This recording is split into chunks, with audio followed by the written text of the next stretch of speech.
Like, is the low or the high? Wow.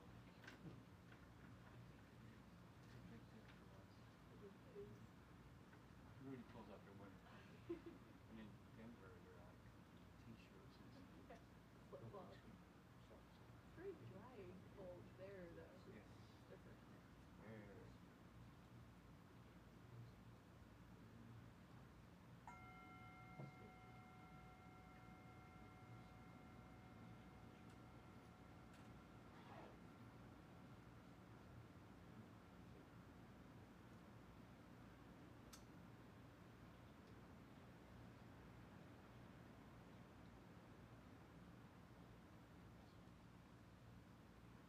So if you kind of start down.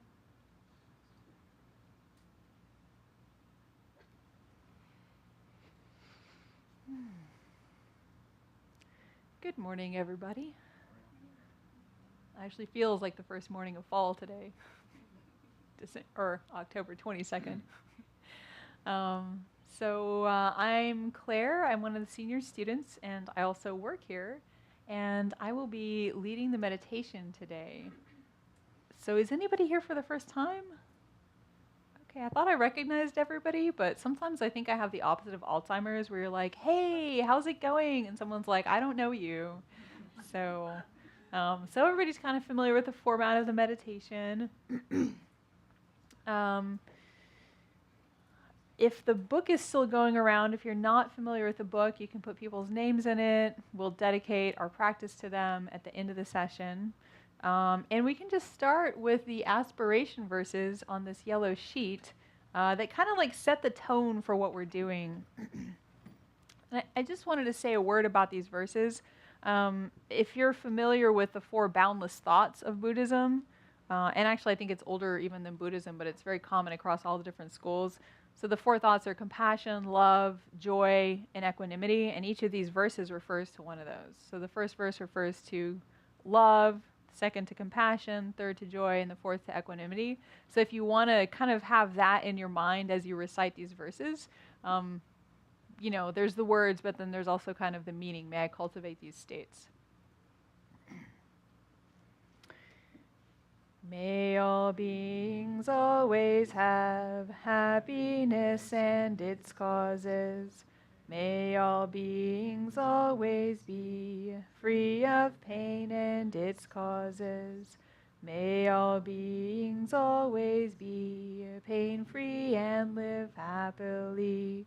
May no beings ever cling to those near nor spurn those far. Right on. So let's just jump into the meditation then, or settle into the meditation. Jump might not be the right word. So the body actually is really important in the process of meditating. It's really helpful to sit in a comfortable way. So whether that's in a chair or on the floor, using whatever you need to kind of prop yourself up in a comfortable posture, that's a good first step. If you're in a chair, it can be helpful to have maybe a cushion like behind your hips and to really kind of keep your back off the back of the chair, because otherwise it's easy to kind of let the shoulders round. If you're on the floor and you're a little bit new to sitting, you might just want to make sure that your legs are comfortable now, because if they're a little bit uncomfortable now, they'll probably hurt a lot by the time we're like half an hour into this. So we're sitting. And then the next thing really is just to feel into the contact between the base of the body and the floor. So you feel your cushion or your chair supporting you. You can feel the contact between the feet and the ankles and the cushion or the floor. Your hands can just rest in a relaxed way on your legs or in your lap, and you can feel the support that your legs offer to your hands. So you're just basically feeling into this kind of column of support that you're getting from the ground beneath you. And then if you think what's supporting the ground beneath you, it's actually the earth itself. So if you like, you can just imagine from the base of your spine a plumb line dropping down, connecting you to the earth itself. And if you'd like, you can imagine just dropping all the way to the center of the earth. And if at any time during this meditation you find that your mind is just going everywhere, your thoughts are very excitable, you can come back to that image of just the plumb line kind of dropping you down, connecting you to the earth. And next, you can just relax your eyes and let them gaze ahead of you about 45 degrees down. And we like to have our eyes a little bit open, but if you'd like to close them all the way, that's fine too. The main thing is for your eyes to be relaxed and just loosely gazing a bit down.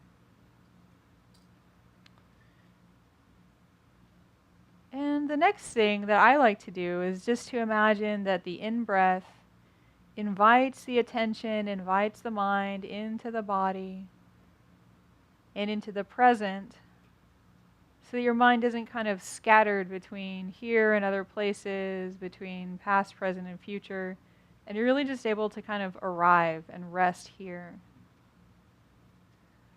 So if you'd like, you can take a few in-breaths and just imagine pulling the attention into the body.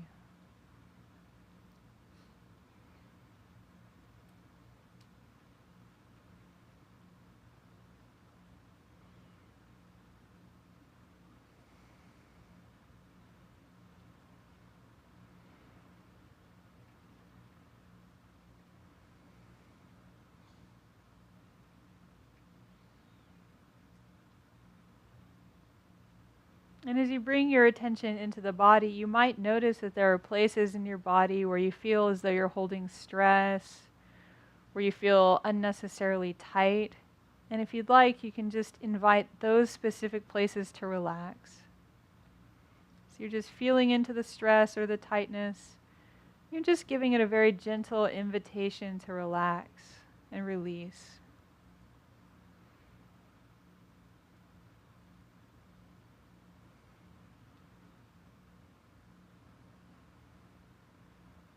Feeling the support beneath your body might be helpful in letting go of that tension.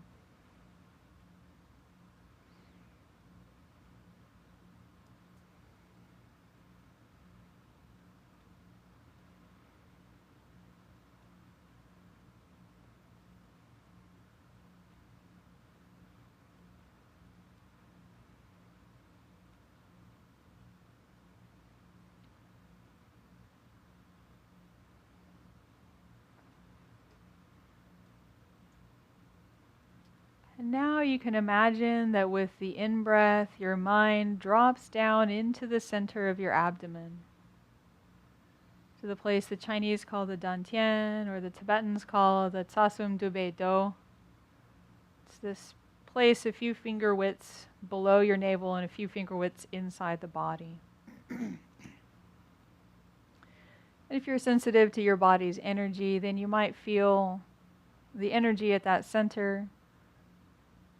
And that might be enough for you to rest your mind on, or if that's not really working for you, you can just feel into the expansion and contraction of the abdomen with each in-breath and out-breath.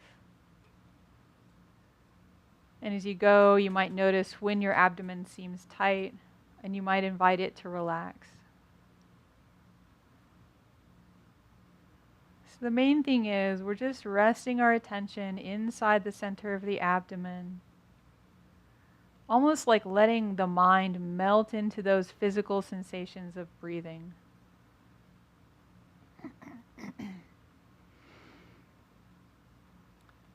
And then we'll intersperse this silent sitting with our Hong meditation, in which we shift the object of meditation to the sound of the chant. But I'll say a bit about that before we do it.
And as you sit and try to rest your mind in the breath, obviously thoughts will arise.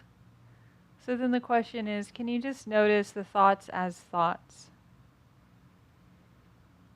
Can you even try to feel what it's like in your body to have thoughts? Can you try to feel what it's like in your body to come out of being completely distracted?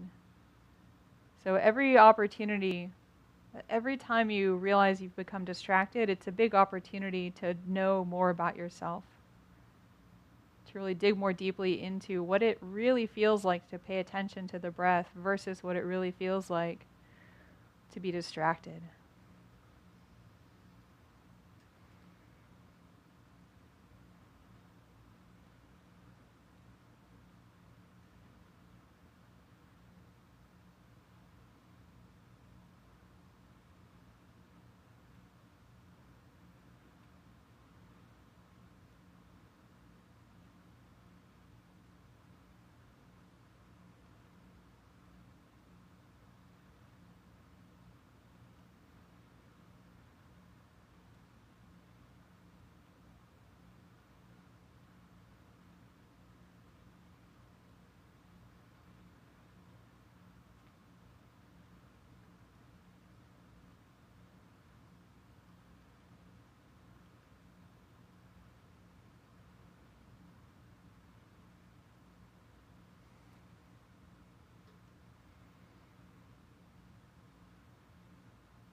And in a moment, we'll shift our attention to sounding Hong, which is a sacred syllable connected with awakened mind.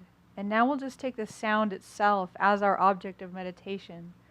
So we just try to allow the mind to kind of melt into that bare sensation of hearing ourselves and others.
And as your mind settles back into the center of the abdomen, just see what it feels like to shift your object of attention from sound back to physical touch.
take about a 10-minute break, and there's some snacks set up in the break area back there. There are cups for tea or coffee, and then we'll do the second part of the practice after the break.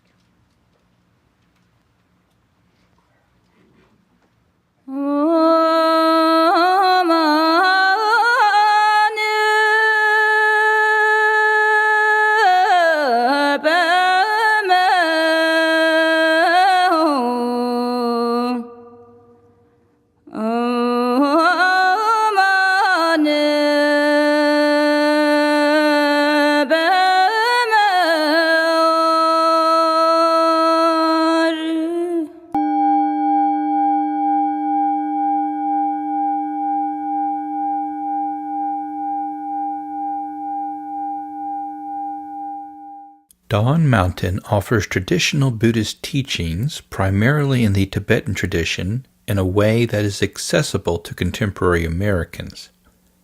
Having studied and practiced for many years under recognized Tibetan masters, and understanding that these teachings provide a way to realize the natural state of mind that embodies profound wisdom and deep love, Anne Klein and Harvey Aronson wished to share these traditions here in the United States. As a result, they established Dawn Mountain in June 1996, based on the core belief that it is possible to cultivate a better understanding of our deepest nature, which in turn facilitates new levels of mental calm and self-acceptance. So our inspiration really comes from our love and gratitude to our own teachers. They spent so much time and care with us over many, many years. Khetsen Rinpoche was extraordinarily compassionate. He had a terrific sense of humor. And just his ability to be present and immediate and just there. Adzon Rinpoche is extraordinarily compassionate and grounded. And we've had extraordinary experiences with Adzon Rinpoche, whom I met in Tibet in 96. And I've had many hours of just, one-on-one conversation, a person who has tens of thousands of students to attend to.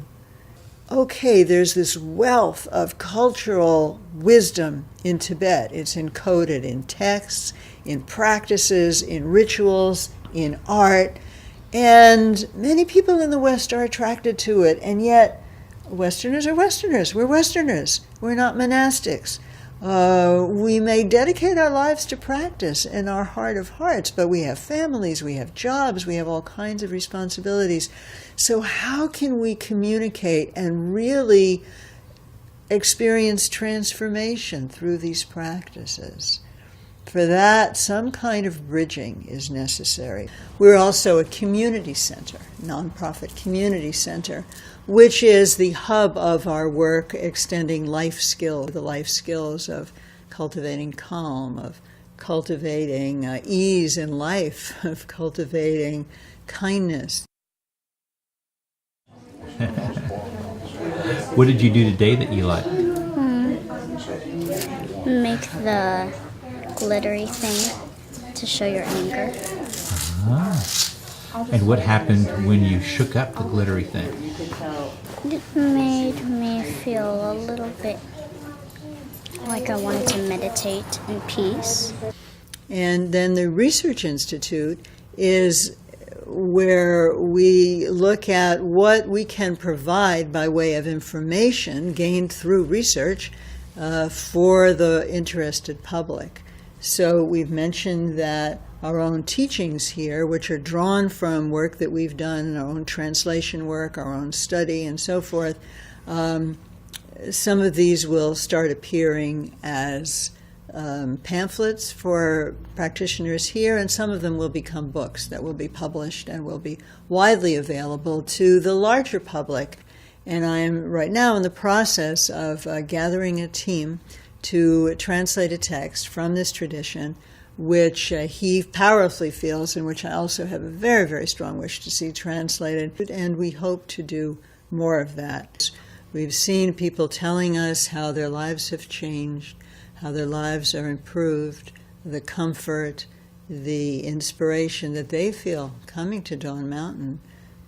We really are inspired to envision a way that Dawn Mountain becomes a stable beacon and place of gathering for people who wish to practice at whatever level. I trust the teachings. I feel in the place. I feel that I am constantly fed. And I can feel my breathing better because of the way my legs are positioned. How long have you been sitting like that? I learned it when I started coming here. And it's not only been in the spiritual sense, but also in every aspect of my daily life. I feel that I'm less stressed out. I don't get as angry or as depressed as I used to. It's good. It teaches me how to kind of relax and be mindful and help with school and stuff like that whenever I get aggravated.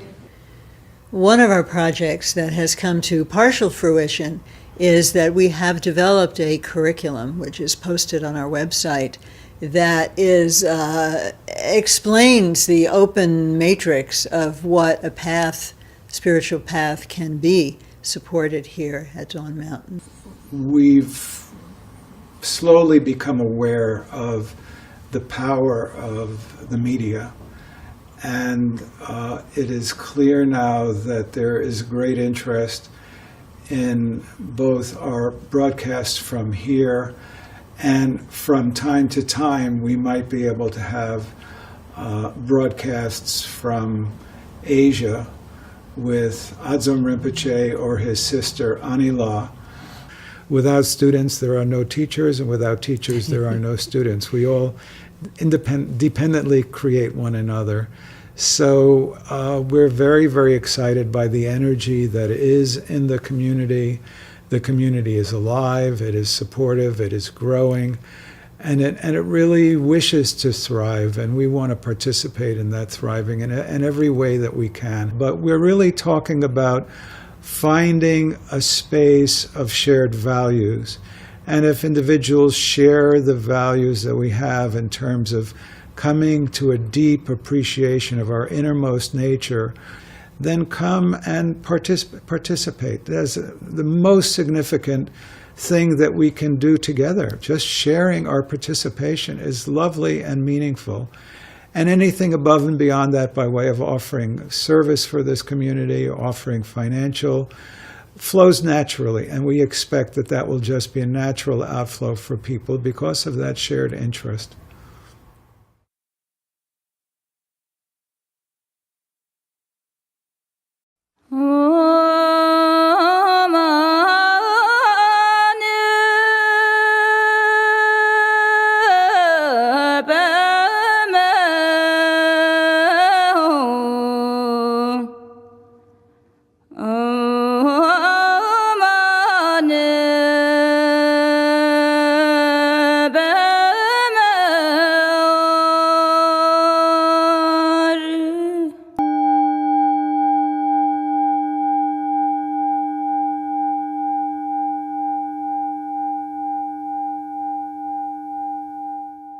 Dawn Mountain offers traditional Buddhist teachings primarily in the Tibetan tradition in a way that is accessible to contemporary Americans.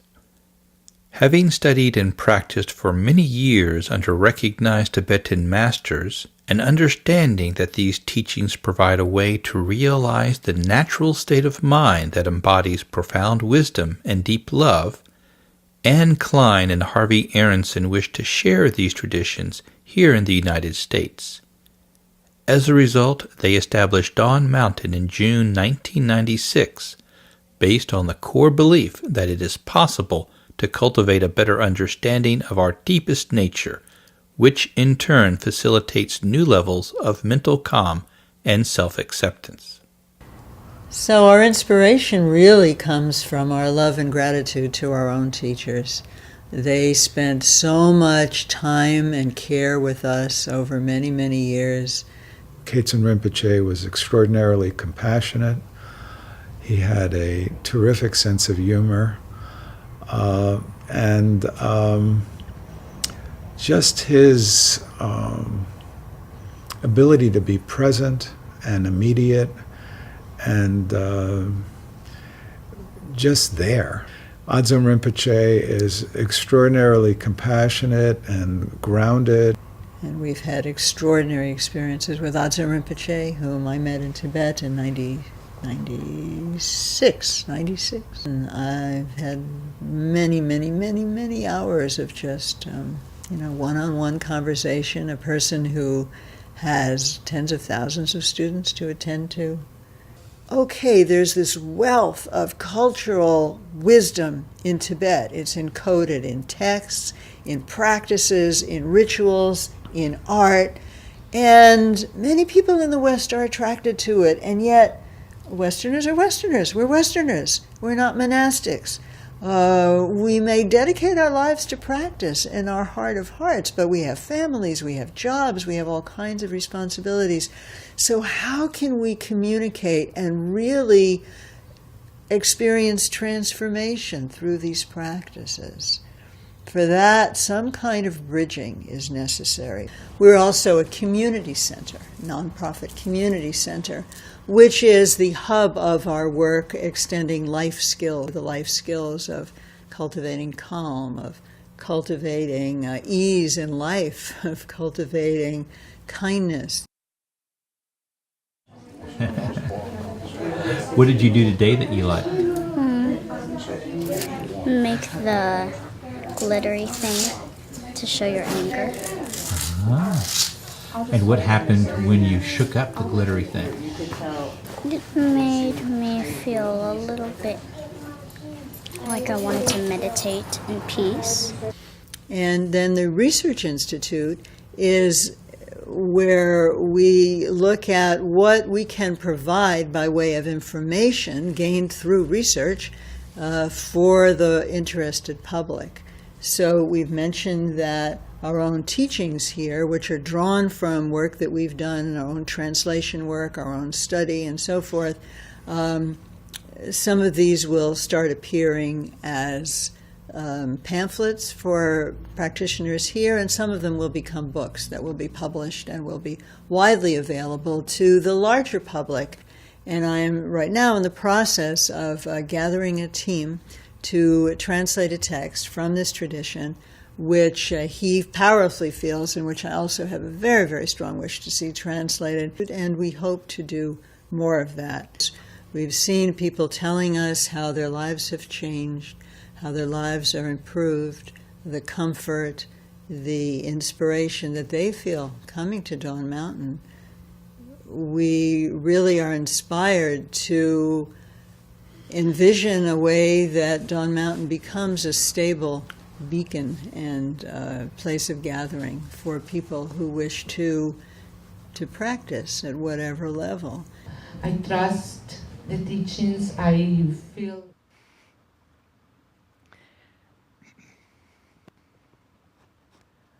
Welcome back from the break, everybody. So now we'll do the second part of our practice, which is the ah practice. So in the first part, we use the syllable hong as the object for our meditation. And in the second part, we'll use the syllable ah, which is just kind of like an open, expansive sound.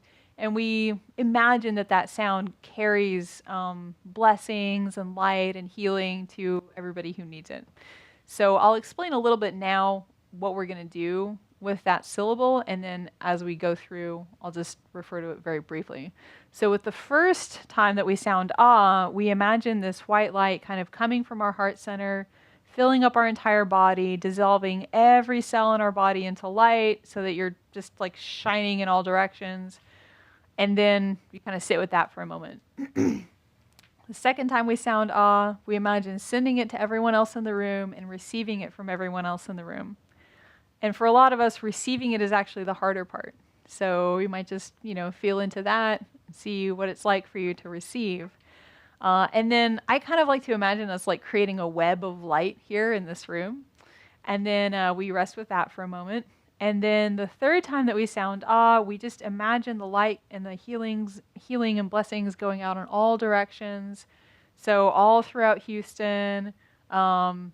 If there's any particular areas that you want to direct the light to, that's fine. But, kind of imagining it filling up the entire planet. And I like to imagine it just like shining through the galaxy and the entire universe and all of space and time. So however far you want to go with that, you can do it. And to begin with, we'll just kind of settle in, take a couple of minutes. You can use your breath to kind of draw your attention back into the body. You can use that feeling of contact between the base of the body and whatever you're sitting on. Whatever works for you, basically.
With the first ah, our body fills with light.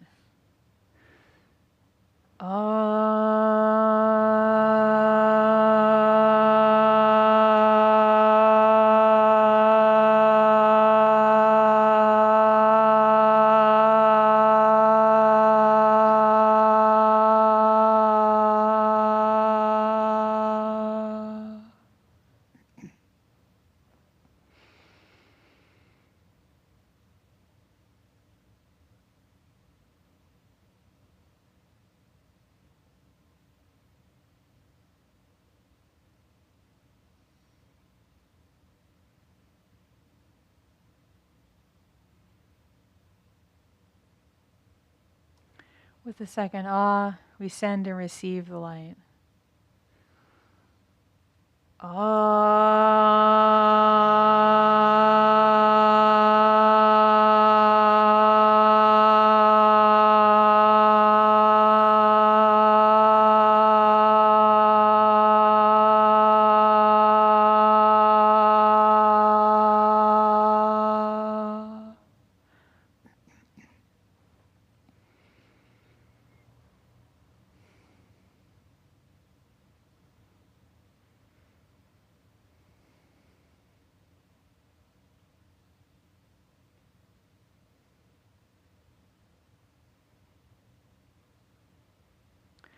Third ah, we share the light.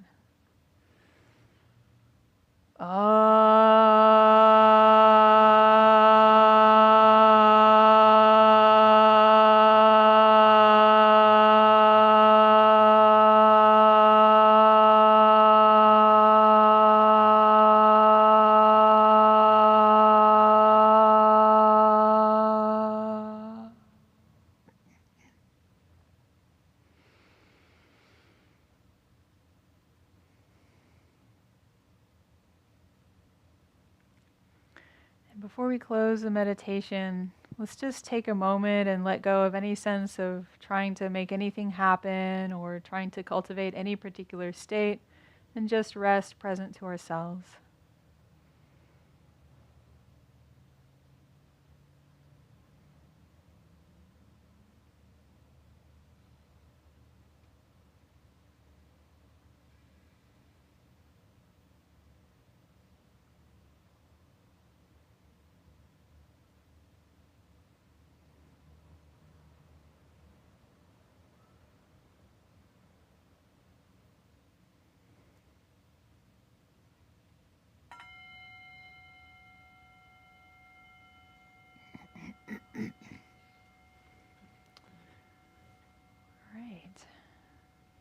David, would you light the candle when we get there?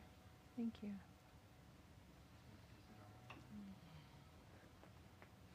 Yes, it is. Problem solved.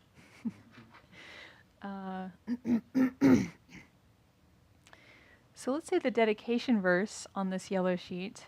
And so it says, by this good may I swiftly once become a great guru. So if the word guru is uncomfortable for you, you can just think, someone who's able to really help people, whatever that looks like for you. By this good may I swiftly once become a great guru, lead all beings, everyone, to reach to that very ground. With all of you in mind we light this lamp of clarity.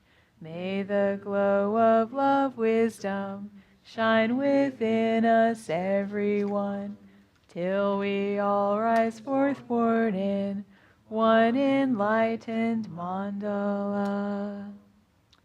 So we dedicate the merits of this practice to all living beings, and especially the Reina family, Celia V, Nora, Benny, Tom, and the Bardo, all hurricane victims, Las Vegas victims and families, Josh's mom, Cutler, Max Panzer, His Holiness Lungtak Dempa Nyima, Menri Drinzen, Lucy Leghorn, Dale Alexander, Jenna Wood, Obstacles, Joaquin Solorzano, Tammy Borton, Chris Flinchbaugh, Graham Flinchbaugh, John Pfeiffer Sr., Marianne Rudels, Tony Barton, Obstacles, Ellen Nussblatt, Sharon and Jay, Carolee and Steve, Millie, Bill, and Barbara Schneider, Dana Strong, Brett's brother, Bardo, Las Vegas victims, Larry Shaw, Tom Petty, Sarah Jimenez, Melissa Ann Weimer,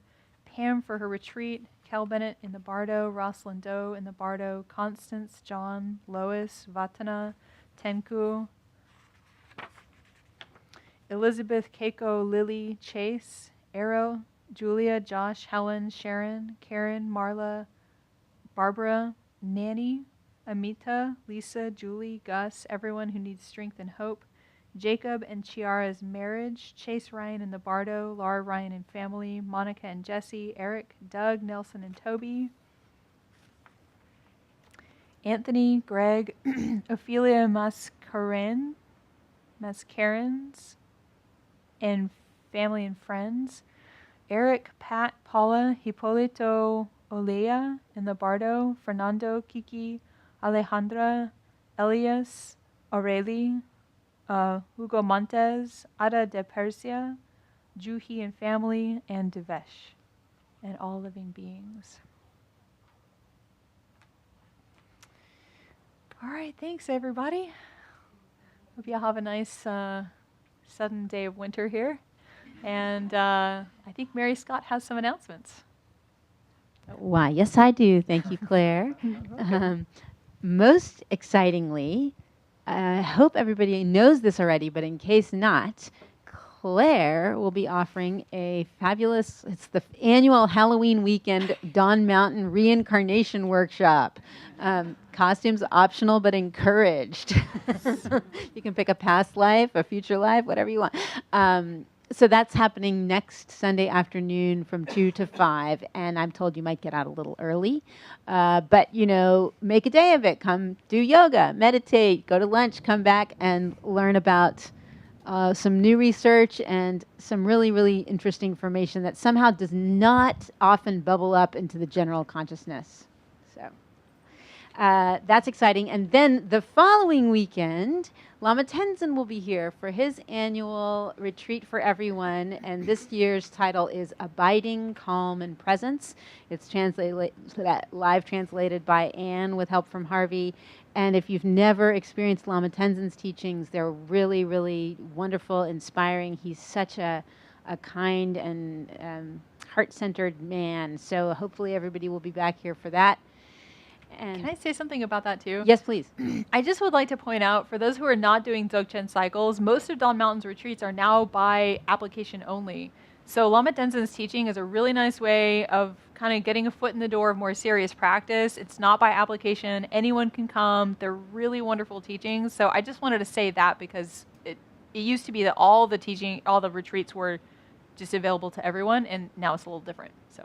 And his retreat is Friday night, 7 to 9, Saturday, 10 to 5, with Nundro practice at 9:15, and then on Sunday it's over at 1. So that was an update to the website. It is now correct on the website.